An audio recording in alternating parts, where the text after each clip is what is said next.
శ్రీమాత్రే నమః. మిత్రులందరికీ శుభోదయం. ఈరోజు శ్రీ క్రోధనామ సంవత్సర పాల్గొన బహుళ ఏకాదశి మంగళవారం.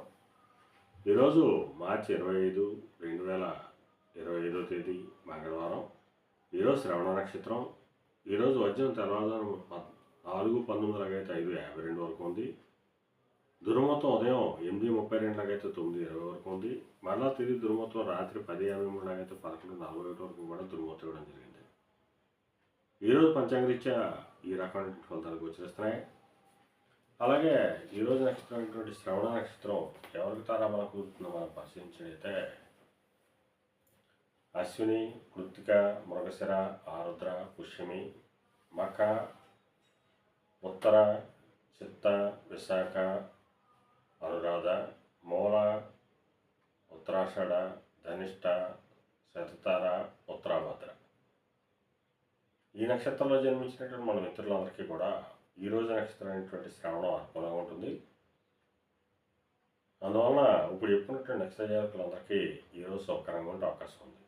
అలాగే ఈరోజు రాశి ఫలాలను మనం పరిశీలించినట్లయితే మేషరాశిలో జన్మించిన వాళ్ళకి ఉద్యోగ అవకాశాలు పెరుగుతాయి. వృషభ రాశిలో జన్మించిన వాళ్ళకి పితృరాజధానికి సంబంధించి శుభవార్తలు వింటారు. మిథున రాశిలో జన్మించిన వాళ్ళకి అనారోగ్య సూచన ధనవ్యయం కలుగుతుంది. కర్కాటక రాశిలో జన్మించిన వాళ్ళకి కలత్రపూర్వక ధనలాభం కలుగుతుంది. సింహరాశిలో జన్మించిన వాళ్ళకి శత్రుభయం కలుగుతుంది. కన్యా రాశిలో జన్మించిన వాళ్ళకి సంతానానికి సంబంధించిన శుభవార్తలు వింటారు. తులారాశిలో జన్మించిన వాళ్ళకి ఆకస్మిక ప్రయాణాలు చేయాల్సిన అవసరం ఉంటుంది. వృశ్చిక రాశిలో జన్మించిన వాళ్ళకి పరాక్రమంతో ఆదాయం ఉండాలి. ధనురాశిలో జన్మించిన వాళ్ళకి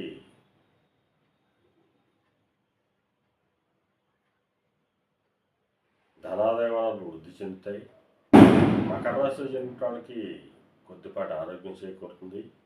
కుంభరాశిలో జన్మించిన వాళ్ళకి అనారోగ్య సూచన ధనవ్యయం కలుగుతుంది. మీన రాశిలో జన్మించిన వాళ్ళకి చేసేటువంటి వ్యాపారాల్లో నూతన వ్యాపార భాగస్వామ్య ఒప్పందాలు కలిసి వచ్చేటువంటి అవకాశం ఉంటుంది. ఈరోజు ద్వాదశ రాశి ఫలితాలు ఈ రకంగా తెలియడం జరిగింది. అలాగే ఈరోజు కుజరాహులు కాయకొచ్చింది. ఈ రెండింటి కలయిక విపసినప్పటికీ కూడా దండనాధికారం కలిగినటువంటి డిపార్ట్మెంట్ అనగా జ్యుడిషియల్ డిపార్ట్మెంట్లో ఉన్న వాళ్ళకి కానీ, ఇన్కమ్ ట్యాక్స్ డిపార్ట్మెంట్ ఉన్నటువంటి వాళ్ళకి కానీ, ఎలక్ట్రికల్ డిపార్ట్మెంట్ ఉన్నటువంటి వాళ్ళకి కానీ, రెవెన్యూ డిపార్ట్మెంట్లో ఉన్నటువంటి వాళ్ళకి కానీ ఈరోజు మిక్కిలి శుభదాయకంగా లాభదాయకంగా ఉండే అవకాశం ఉంది. అందువల్ల ఆ డిపార్ట్మెంట్లో ఉన్నటువంటి వాళ్ళతో మిగిలిన వాళ్ళు అప్రమత్తంగా ఉండాల్సిందిగా తెలియజేయడం జరుగుతుంది. అలాగే సముద్రయానం చేసిన వాళ్ళకి కానీ, సముద్రోత్పత్తులు కైవకాలు చేసిన వాళ్ళకి కానీ, వస్త్ర వ్యాపారులకు కానీ శుభకరంగా ఉండే అవకాశం ఉంది. అలాగే ఈరోజు మంగళవారం. అందువల్ల ఆ సుబ్రహ్మణ్యేశ్వర స్వామిని, షణ్ముఖిని తేనెతో కానీ చిరకరసంతో కానీ అభిషేకించినట్టయితే సర్వశుభాలు కలుగుతాయని చెప్పి శాస్త్రీచే తెలియడం జరుగుతుంది. అలాగే మళ్ళా రేపు శుభోదయం కార్యక్రమంలో మరిన్ని విషయాలు తెలుసుకుందాం. అంతవరకు మన మిత్రులందరికీ మరొకసారి శుభోదయం. ఇట్లు మీ పెదబాబు సిద్ధాంతి గొల్లల మామిడి.